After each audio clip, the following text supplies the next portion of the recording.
Halo Tribuners, selamat sore dan apa kabar kalian dimanapun berada. Jumpa kembali bersama saya Putri Utami di Rapot Radio On Podcast edisi Minggu 31 Agustus 2025.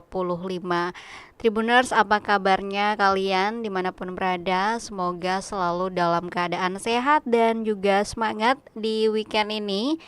Nah, di minggu sore ini Putri akan menemani kalian selama kurang lebih 30 menit ke depan dengan sejumlah informasi, dan kalian dipersilakan banget untuk memberikan tanggapan atas informasi-informasi yang nanti disampaikan. Oh ya, untuk kalian yang juga mau kirim-kirim salam, karena kita ala-ala radio ya di sini, boleh banget silakan di komen aja di live kanal YouTube maupun juga Facebook fanpage Tribun Ambon ya, Tribuners. Nanti akan ada informasi mengenai cuaca, kemudian juga info gempa, lalu akan ada info gelombang, jadwal kapal, dan juga ada sekitar 3 berita yang nanti akan kita bahas di sini. So untuk kalian stay tune terus, jangan lupa di tap-tap layarnya dan juga di share ya kalau dirasa bermanfaat. Juga ini bisa jadi forum diskusi untuk kalian yang mau menanggapi. Nanti ada sejumlah berita utamanya yang lagi hangat-hangatnya dibahas ya di Indonesia. Nah, Tribuners, kita mulai dulu dengan informasi cuaca. Berdasarkan data dari BMKG ya, selalu kami mendapatkan data dari BMKG untuk 11 kabupaten kota di Maluku. Yang pertama di Maluku Tengah, cuacanya itu hujan ringan dengan suhu udara 19 sampai 25 derajat Celcius, Tribuners, dengan kelembapan udara 65 sampai 96%. Kemudian untuk Maluku Tenggara itu cuacanya cerah dengan suhu udara 26 sampai 28 derajat Celcius dan kelembapan udaranya di 66 sampai 80%. Lalu ada Kepulauan Tanimbar dengan cuaca cerah, kemudian suhu udara di 24 sampai 29 derajat Celcius, lalu kelembapan udaranya di 58 sampai 88%. Kemudian ada Pulau Buru dengan cuacanya berawan, lalu suhu udaranya di 21 sampai 26 derajat Celcius, kemudian kelembapan udaranya di 71 sampai 92%. Next ada Seram bagian timur dengan cuaca hujan ringan, suhu udara 22 sampai 27 derajat Celcius, sementara untuk kelembapan udaranya di 71 sampai 98%. Berikutnya ada Seram bagian barat dengan cuaca hujan ringan, kemudian suhu udara di 22 sampai 26 derajat Celcius, kelembapan udaranya di 73 sampai 94%. Lalu ada Kepulauan Aru dengan cuaca cerah berawan, suhu udaranya di 24 sampai 28 derajat Celcius, kelembapan udaranya di 57 sampai 82%. Nah, ini udah ada komenan yang masuk dari @trainer_the_fretes. Apakah informasi-informasi demo di Ambon besok itu benar? Nah, ini nanti sebenarnya akan kita bahas di segmen ketiga ya. Apa yang kemudian akan terjadi besok dan informasi-informasi yang kemudian sudah beredar ya. Apakah kita langsung bahas? Sebenarnya ini ada beritanya tuh, akan kita bahas nanti di segmen ketiga. Tapi mungkin kita bocoran sedikit ya, bahwa sedang ada informasi yang beredar bahwa besok itu kemungkinan besar ya tidak ada demo, karena memang para aktivis ya dari berbagai OKP itu sudah diganjal dengan, ya kalau kalian mengikuti media sosial ya sudah beredar, kemarin itu digelar doa bersama di Polda Maluku yang diikuti oleh Forkopimda, kemudian juga semua OKP, perwakilan OKP, dan juga perwakilan dari berbagai aplikasi ojek online ya, bahwa tidak akan ada besok demo yang digelar karena mereka diduga sudah ditutup mulutnya untuk meredam aksi yang kemungkinan terjadi besok. Tapi kita lihat ya, apa yang akan terjadi besok pastinya akan selalu kami update. So kalian harus stay tune terus di portal kami Tribuners, karena kami selalu update setiap menit bahkan setiap detiknya. Ada demo di Ambon nggak? Untuk sementara ini belum ada ya. Nanti kita lihat besok apakah akan terjadi demo, tapi kemungkinan sih tidak, tapi nanti kita update lagi. Nah, sebentar kita ke informasi mengenai cuaca dulu Tribuners. Nah, ini untuk Maluku Barat Daya, cuacanya itu berawan dengan suhu udara 27 sampai 29 derajat Celcius, lalu kelembapan udaranya di 75 sampai 80%. Lalu ada Buru Selatan dengan cuaca berawan dan suhu udara 19 sampai 24 derajat Celcius dan kelembapan udaranya di 73 sampai 99%. Kemudian untuk Kota Ambon, cuacanya hujan ringan, suhu udaranya di 23 sampai 27 derajat Celcius dan kelembapan udaranya di 78 sampai 92%.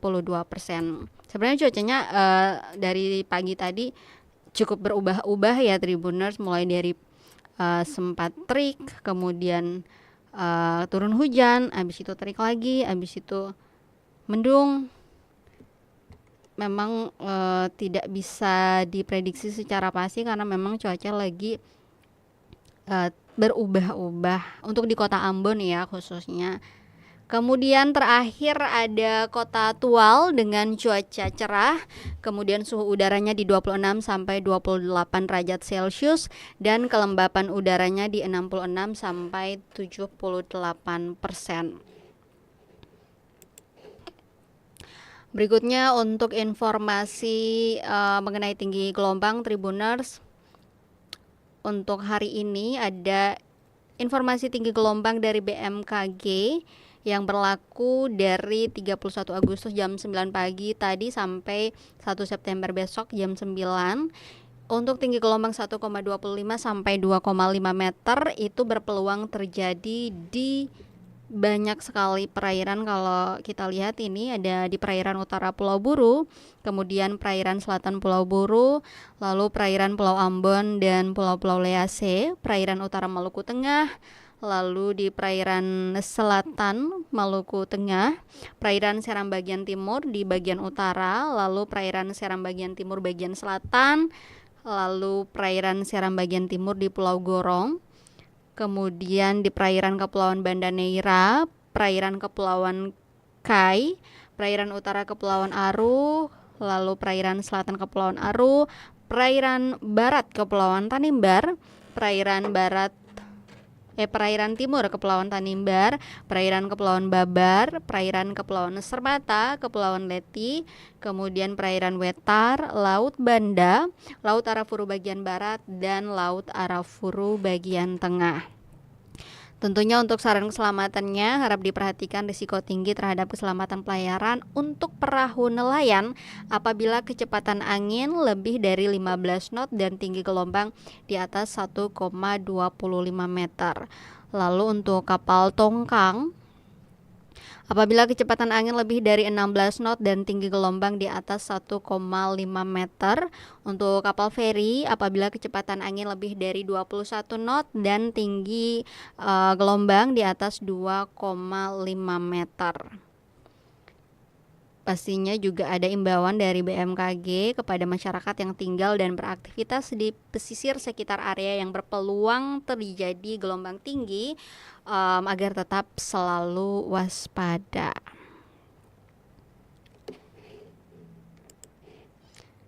Next kita ke info selanjutnya, ada informasi mengenai gempa Tribuners. hari ini itu ada 3 kali gempa yang terdeteksi oleh BMKG. Yang pertama di pukul 1:33 waktu Indonesia Timur ya, setengah 2 dini hari ya Tribuners. Itu gempa dengan magnitudo 3,7 terjadi di 68 km barat laut Tual, Maluku Tenggara, kemudian di 69 km barat laut Langgur, Maluku Tenggara di kedalaman 22 km. Berikutnya di pukul 8:03 waktu Indonesia Timur, itu terdeteksi gempa dengan magnitudo 5,4 di 123 km barat laut Larat, Kepulauan Tanimbar, kemudian di 166 km barat Langgur, Maluku Tenggara di kedalaman 97 km. Terakhir di pukul 16:19 waktu Indonesia Timur, itu terjadi gempa dengan magnitudo 3,8 di 61 km tenggara Sanana, Maluku Utara, dan juga di 67 km utara Air Buaya, Kabupaten Buru di kedalaman 204 km. Tapi semuanya ini tidak berpotensi tsunami ya Tribuners, dan memang magnitudonya masih tergolong kecil. Lanjut lagi kita ke jadwal kapal Tribuners. Yang pertama kita punya jadwal KM Ngapulu yang berangkat dari Makassar itu sebentar malam ya, 31 Agustus di jam 11 malam, kemudian akan tiba di Surabaya pada 2 September di jam 3 pagi atau 3 dini hari.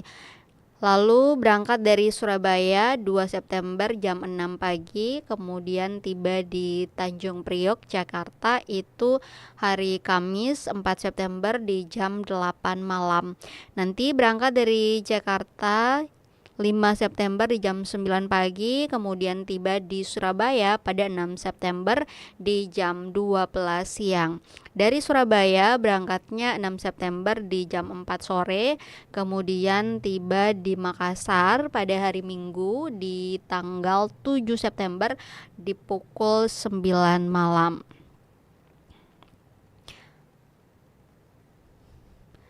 Berikutnya kita punya jadwal KM Pangrango Tribuners yang akan berangkat dari Ambon besok Senin 1 September di jam 5 pagi, kemudian tiba di Namrole pada 2 September di jam 7 pagi. Lalu berangkat dari Namrole itu 2 September di jam 9 pagi, kemudian tiba kembali di Ambon pada 2 September di jam 8 malam. Kemudian dari Ambon itu berangkatnya 2 September di jam 23.59 ya, hampir jam 12 malam. Kemudian akan tiba di Saumlaki pada hari Jumat 5 September di jam 4 subuh. Nanti dari Saumlaki berangkatnya 5 September di jam 8 pagi, kemudian tiba kembali di Ambon pada 7 September di jam 5 pagi.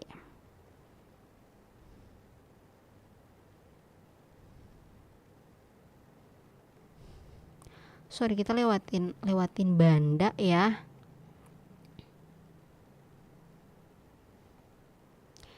Jadi dari Ambon itu ke Banda dulu. Berarti di Banda itu tibanya 3 September di jam 5 sore, kemudian berangkat dari Banda 3 September di jam 7 malam, baru ke Saumlaki itu tibanya 5 September di jam 4 pagi.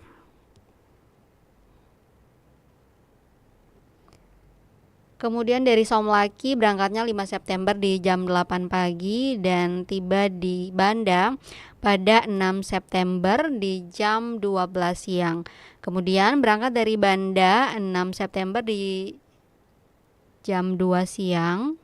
Jadi tibanya jam 12 siang, kemudian berangkat jam 2 siang, lalu tiba kembali di Ambon itu pada 7 September di jam 5 pagi. Oke, kita update-nya sampai kurang lebih 1 minggu kemudian. Nanti akan kita update di rapot lagi pada hari Selasa ya Tribuners. Kemudian berikutnya kita ada jadwal KM Sangiang yang berangkat dari Sanana 31 Agustus jam 8 pagi tadi, kemudian tiba di Babang atau Bacan itu pada 1 September besok di jam 5 pagi. Nanti dari Babang berangkatnya 1 September jam 7 pagi, lalu tiba di Ternate 1 September di jam 7 malam. Kemudian dari Ternate itu berangkatnya 1 September di jam 10 malam, lalu tiba di Bitung pada 2 September di jam 5 sore. Kami juga punya jadwal kapal di Pelabuhan Slamet Riyadi Tribuners. Yang pertama ada jadwal Sabuk Nusantara 33 yang berangkat dari Ambon nanti hari Selasa pada pukul 8 malam dengan rute yang dilewati itu Ambon menuju Ambalau, lalu ke Wamsisi, ke Namrole, Lake Sula, Tifu, kemudian Waimulang, Fogi, dan nanti akan kembali ke Ambon dengan rute yang sama.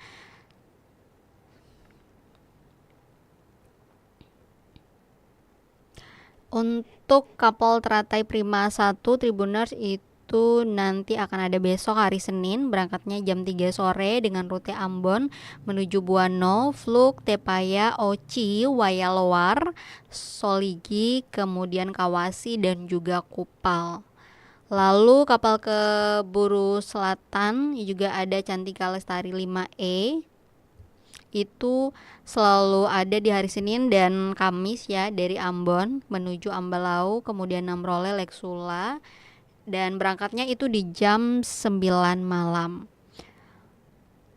Lalu ada kapal ke Pulau Buru juga, ada Cantika Lestari 6E dengan keberangkatan di pukul 9 malam Tribuners, bergantian dengan Cantika Lestari 8A ya. Kemudian di hari Senin juga ada kapal ke MBD dengan kapal Cantika Lestari 77B dengan rute Ambon, Damer, Moa, Leti, Kisar dan juga Lurang yang berangkat pada pukul 7:30 malam. Sementara untuk ke Maluku Utara itu ada kapal Cantika Lestari 10C di hari Selasa ya, dari Ambon kemudian menuju Buano, Kobi Sadar dan juga Weda yang berangkat di pukul 12 siang. Selain itu juga ada Cantika Lestari 9F di hari Kamis yang berangkat jam 4 sore dengan rute Ambon, Buano, Kawasi, Ternate, Sofifi dan juga Manado. Nah, malam ini juga Tribuners ada ferry dari Pelabuhan Penyeberangan Galala menuju Namlea, ada KMP Erana ya. Sementara untuk dari Namlea menuju Galala itu off atau tidak beroperasi karena lagi docking 2 ferinya, jadi yang beroperasi hanya 1, yaitu KMP Erana tadi. Lalu Tribuners, untuk kalian yang mau ke Seram bagian barat atau Seram bagian timur Maluku Tengah, biasanya yang melewati rute dari Liang atau Pelabuhan Penyeberangan Hunimua menuju Waipirit itu ada 13 trip dengan 4 feri yang beroperasi dari pukul 5:30 pagi sampai pukul 9 malam. Kemudian untuk dari Pelabuhan Penyeberangan Tulehu menuju Mahai ada kapal cepat, sementara feri yang biasanya dari Tulehu menuju Pelabuhan Penyeberangan Ina Marina Masohi sementara lagi off karena lagi docking. Oke, itu kita udah di segmen 2 tadi dengan jadwal kapal. Sekarang kita beralih ke berita. Ini kita pertama punya berita nasional ya Tribuners, mengenai rumah Menteri Keuangan Sri Mulyani yang dijarah massa pada hari Minggu dini hari tadi. Kalian yang ngikutin berita udah pasti juga sudah update ya di media sosial Tribuners. Memang 2 hari ini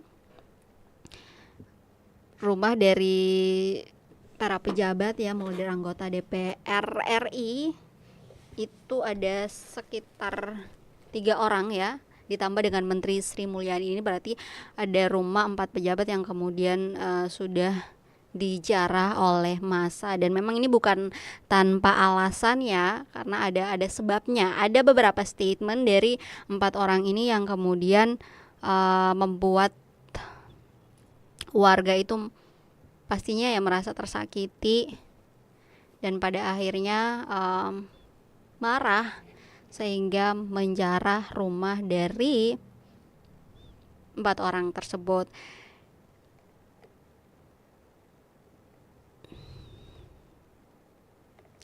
Sebentar ya. Ya, Tribuners, jadi sebelum peristiwa penjarahan di rumah Menteri Keuangan ini, sebelumnya itu penjarahan juga terjadi di rumahnya Ahmad Sahroni, kemudian juga Eko Patrio dan Uya Kuya. Nah, terbaru ini rumah pribadi Menteri Keuangan Sri Mulyani di Jalan Mandar Bintaro, Tangerang Selatan juga digeruduk massa pada hari Minggu 31 Agustus dini hari tadi sekitar pukul 1 lebih ya. Bahkan katanya massa itu sudah mulai berancang-ancang untuk melakukan penjarahan itu dari semalam. Nah, videonya juga sudah viral di berbagai media sosial ya Tribun, terutama di media sosial X dan juga Instagram, udah merambat juga ke berbagai media sosial lainnya. Dan terlihat bahwa warga itu membawa barang-barang yang ada di dalam rumah tersebut, seperti diantaranya ada kursi, kemudian juga guci, hingga beberapa lukisan yang berada di rumah Sri Mulyani. Nah, awalnya itu Tribuners tidak terlihat pengamanan dari petugas keamanan di sekitar lokasi. Namun updatean terbaru, rumah dari Sri Mulyani ini sudah dijaga ketat oleh aparat TNI. Nah, dalam video yang beredar itu terlihat warga berjalan kaki dan juga ada yang naik sepeda motor dengan mudahnya mengangkut barang dari rumah yang disinyalir rumah milik Sri Mulyani itu. Kemudian pada pukul 3 pagi juga video lain yang beredar itu memperlihatkan ada sejumlah personel tentara dengan seragam loreng yang kemudian sudah berada di lokasi untuk berjaga-jaga.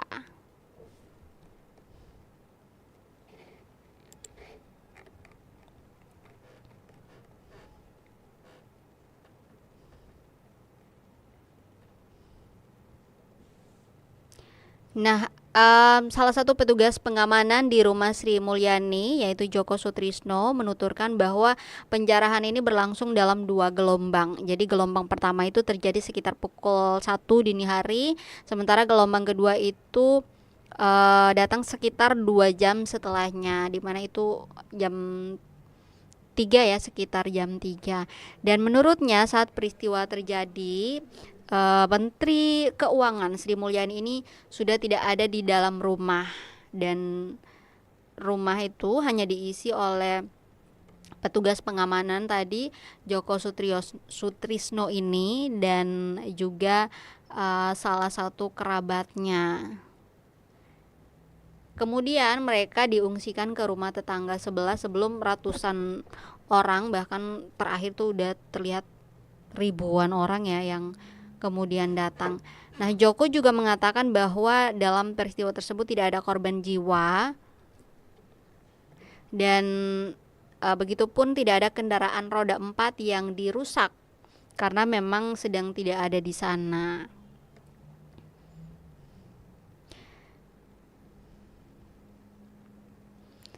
Dan berdasarkan penuturan dari Joko ini, Tribuners, pada pagi sekitar pukul 5 itu beberapa barang-barang tampak sudah menumpuk di depan rumah Sri Mulyani, di mana barang-barang itu merupakan benda-benda yang hendak digondol massa tetapi belum sempat diangkut. Jadi sebagian sudah diangkut dan dibawa, sebagiannya itu seperti terkumpul dan membentuk gundukan di depan rumah Sri Mulyani yang memang terletak persis di ujung jalan.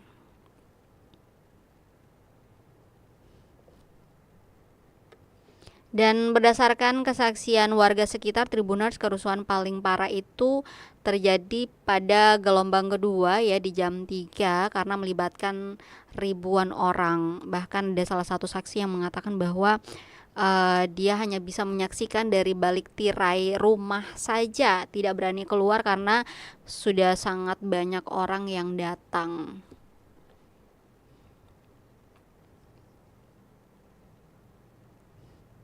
Sementara itu ada 2 orang satpam yang menjaga gerbang utama yang merupakan satu-satunya akses untuk masuk ke kompleks Mandar. Itu mereka mengatakan bahwa mayoritas massa itu terdiri dari pemuda berusia sekitar 25 tahun. Dan juga disebutkan bahwa gerakan massa ini terlihat seperti berpola. Bahkan mereka itu berkumpul lebih dulu di depan kompleks sekitar pukul 12:30 dini hari.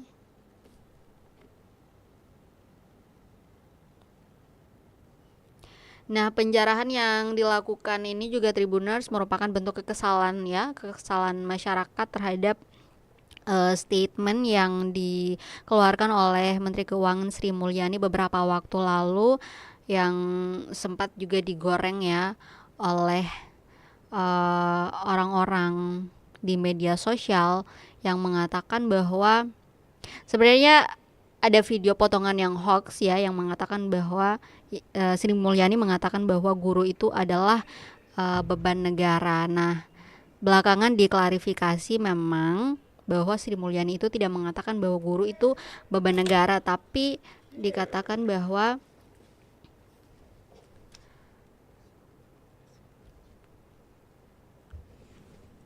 itu merupakan tanggung jawab negara.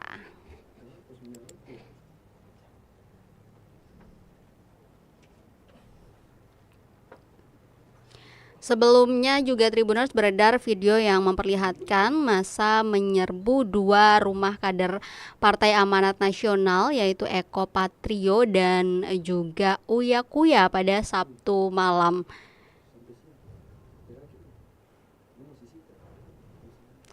Dan sampai saat ini juga penjarahan masih terus terjadi, Tribuners. Sebelumnya yang juga cukup parah adalah di rumah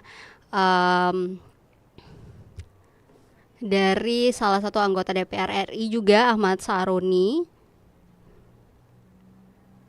yang berada di Tanjung Priok, Jakarta Utara. Bahkan rumah dari mamanya Ahmad Saroni ini juga tidak luput dari penjarahan massa.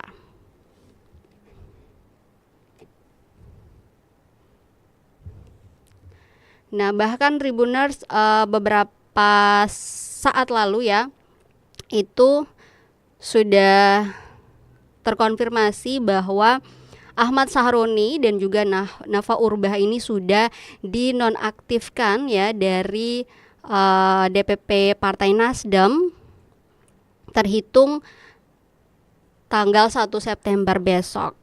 Hal ini disampaikan dalam siaran pers DPP Nasdem yang ditekan oleh Surya Paloh. Dalam keterangan tersebut dikatakan bahwa sesungguhnya aspirasi masyarakat harus tetap menjadi acuan utama dalam perjuangan Partai Nasdem. Dan tentunya ya penonaktifan ini tak lepas dari ucapan dua anggota partai tersebut yang dinilai menyinggung dan juga mencederai perasaan rakyat sehingga menyimpang dari perjuangan Partai Nasdem. Dan juga Tribuners, tidak berselang lama DPP Partai Amanat Nasional atau PAN juga telah resmi menonaktifkan dua kadernya, yaitu Eko Hendro Purnomo atau yang biasa kita kenal dengan Eko Patrio dan juga Surya Utama alias Uya Kuya sebagai anggota DPR RI dari fraksi PAN, berlaku juga sama 1 September 2025 besok. Langkah ini juga tentunya diambil sebagai respons atas gejolak masyarakat yang meningkat akibat video joget mereka di gedung DPR MPR dan perdebatan terkait tunjangan anggota DPR. Kalian yang aktif di media sosial juga mungkin sudah melihat ya berbagai video yang viral di mana terjadi penjarahan di rumah Eko Patrio, kemudian juga Uya Kuya dan Ahmad Sahroni. Bahkan di rumah Ahmad Sahroni itu terlihat ada beberapa orang yang kemudian mendapatkan dolar Singapura dan juga dolar Amerika dan sempat dibagi-bagikan ya, dihambur-hamburkan.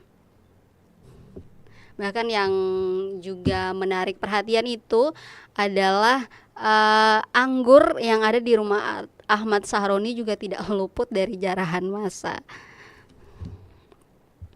Mungkin ini bisa jadi pelajaran ya bagi siapapun public figure, supaya kedepannya itu ketika mengeluarkan pernyataan-pernyataan bisa lebih berhati-hati, jangan sampai menyakiti hati masyarakat, apalagi di tengah situasi ekonomi yang sedang sulit seperti ini ya Tribuners.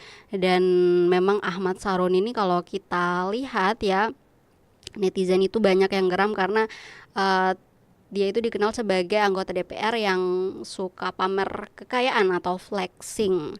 Makanya itu juga menjadi salah satu alasan warganet itu sangat geram dengan Ahmad Sahroni ini. Bahkan di tengah situasi yang sedang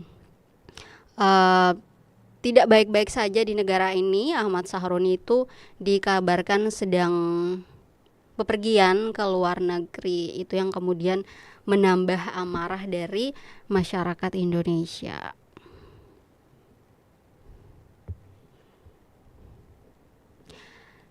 Nah, Tribuners, memang setelah penjarahan yang dilakukan di beberapa rumah pejabat, tidak ada satu orang pun dari mereka yang kemudian mengundurkan diri. Tapi, nah ini kita bergeser ya ke berita selanjutnya, yaitu ada anggota DPRD Kabupaten Buru, Bella Sophie, yang resmi mengundurkan diri dari anggota DPRD Buru setelah desakan publik beberapa waktu lalu.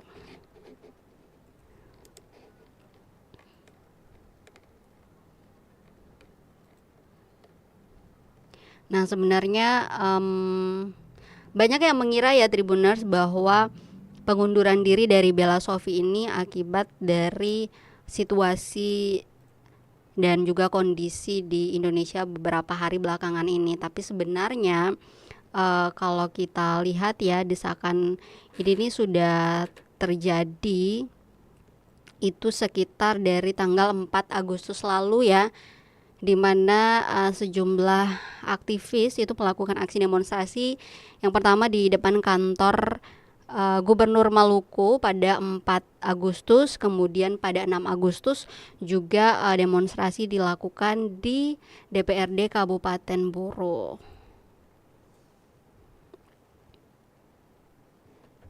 Nah, kepastian mengenai pengunduran diri dari Bella Sophie ini Tribuners itu disampaikan melalui unggahan di akun Instagram pribadinya @bellasophie_regan pada hari Minggu tadi.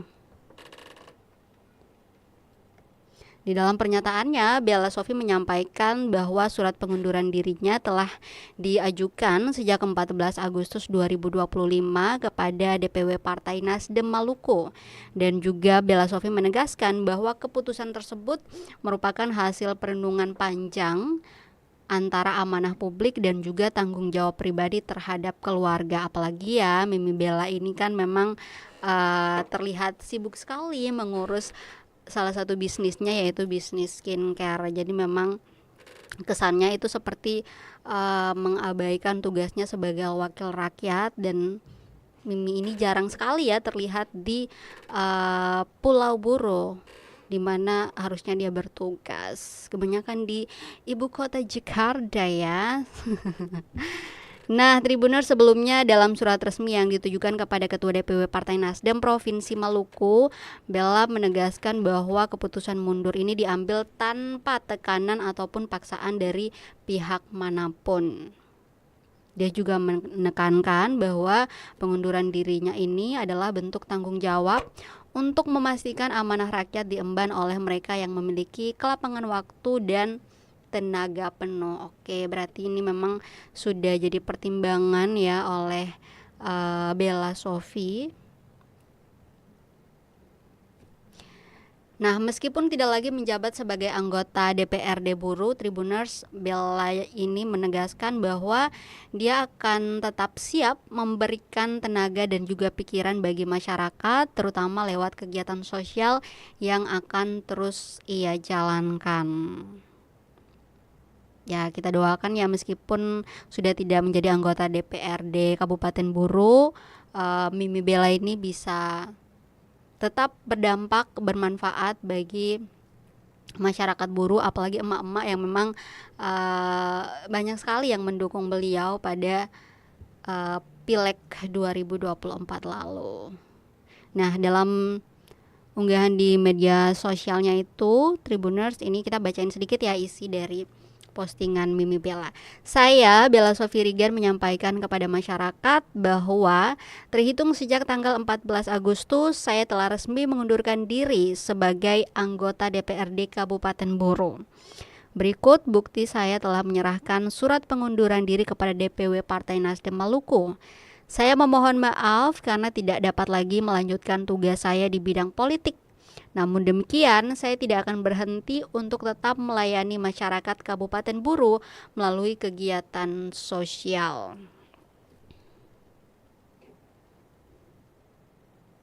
Dan kalau kita lihat di postingannya Mimi Bella, banyak yang kemudian memberikan dukungan dan juga mengapresiasi langkah dari masih kita sebut selebritis ya.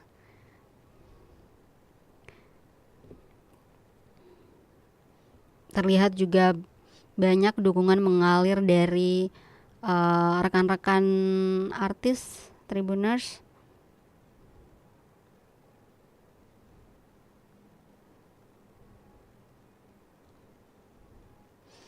Ya, kita doakan Mimi Bella tetap sehat dan sukses dengan semua bisnis-bisnis yang dijalankan, dan semoga nanti pengganti Mimi bisa lebih baik begitu dari Mimi Bella Sofie. Tapi kita tetap perlu mengucapkan terima kasih atas mungkin apa yang sudah dilakukan selama menjabat sebagai DPRD Kabupaten Buru ya, Tribuners. Oke, next kita punya informasi. Nah, ini yang mungkin ditunggu ya sama beberapa orang yang sempat berkomentar tadi. Apakah akan ada demo di Ambon besok? Nah, kita bukan cenayang ya Tribuners, tapi kemungkinan tidak, karena ini beredar ya di media sosial, kalian juga kalau udah ikutin. Ini diduga terima amplop sekitar 250.000 usai doa bersama di Polda. Mental aktivis Maluku dipertanyakan. Ya, Tribuners, memang sejak kemarin ya Sejumlah aktivis di Maluku ini mendadak menjadi sorotan dan juga buah bibir di publik karena mereka ini menjadi sasaran hujatan lantaran diduga menerima amplop berisi uang senilai 250.000 per orang yang diberikan usai acara doa lintas agama yang digelar di Polda Maluku pada hari Sabtu kemarin.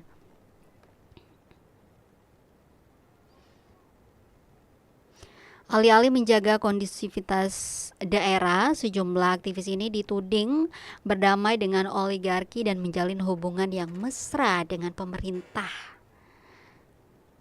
Nah, amplop tersebut ya Tribuners disinyalir untuk meredam aksi demonstrasi besar-besaran yang rencananya akan digelar pada hari Senin besok ya. Nah, isu mengenai amplop yang diterima oleh sejumlah aktivis ini Tribuners memantik reaksi keras dari salah satu tokoh pemuda Maluku Tengah, yaitu Ridwan Karim. Dirinya juga bahkan mengecam aksi tersebut. Ia mengatakan bahwa mereka ini tidak pantas disebut aktivis karena aktivis itu tidak mati di atas amplop 250.000 lalu memilih bungkam. Ya, kalau kita lihat memang kontras sekali ya apa yang terjadi di kota-kota lain di Indonesia dengan apa yang terjadi di Maluku. Sepertinya kayak tidak ada aroma-aroma demonstrasi begitu. Bahkan juga ada beberapa orang yang saya lihat di media sosial itu memposting itu tadi perbedaan yang terjadi antara kota-kota lain dengan di Maluku, khususnya di Ambon ya.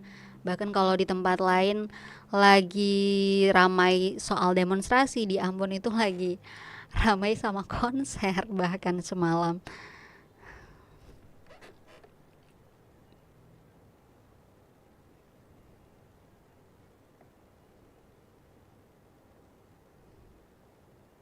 Nah, Tribuners, doa bersama yang digelar kemarin itu sendiri dihadiri oleh jajaran Forkopimda termasuk Kapolda Maluku Irjen Pol Profesor Dr. Dadang Hartanto, kemudian juga Gubernur Maluku Hendrik Lewerisa dan Pangdam 15 Patimura Maijen TNI Putranto Gatot Sri Handoyo, dan juga tentunya berbagai tokoh agama, kemudian perwakilan sejumlah OKP.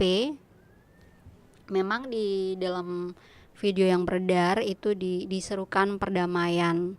Namun kalau kita lihat demonstrasi itu kan tetap haknya masyarakat ya. Ya aparat ya tetap menjalankan tugasnya untuk mengawal supaya situasi tetap kondusif, tapi tidak harus sampai meredam aksi demonstrasi. Tapi nanti kita lihat ya apakah memang besok tidak ada sama sekali aksi-aksi demonstrasi yang digelar, karena memang beredar juga di media sosial imbauan bahkan dari kepala desa ya. Kalau kita lihat ada salah satu desa yang sekretaris desanya atau kepala desanya mengimbau warganya untuk tidak mengikuti demonstrasi yang rencana akan digelar besok. Kemudian juga dari perwakilan aplikasi ojek online juga sudah menyerukan bahwa tidak akan ikut dalam aksi-aksi demonstrasi yang nanti digelar. Jadi itu ya menjawab untuk beberapa Tribuners yang tadi sempat bertanya mengenai apakah akan terjadi demo besok.